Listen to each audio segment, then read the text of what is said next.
this is very early in the history of Amazon. Yes.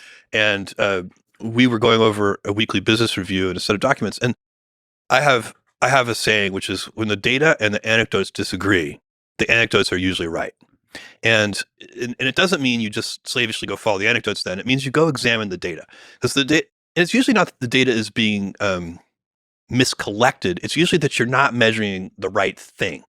And so, if you have a bunch of customers complaining about something, and at the same time, your metrics look like they shouldn't be complaining, you should doubt the metrics.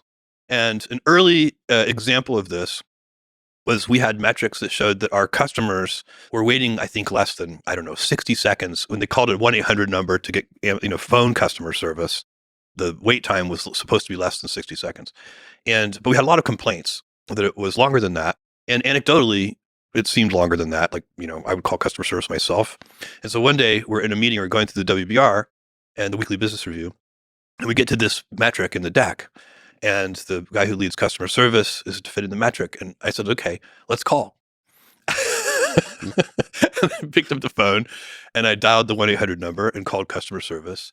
And we just waited in silence for What did it turn out to be? Like it was minutes? really long, more than 10 minutes, I think. Oh, wow. I mean, it was many minutes.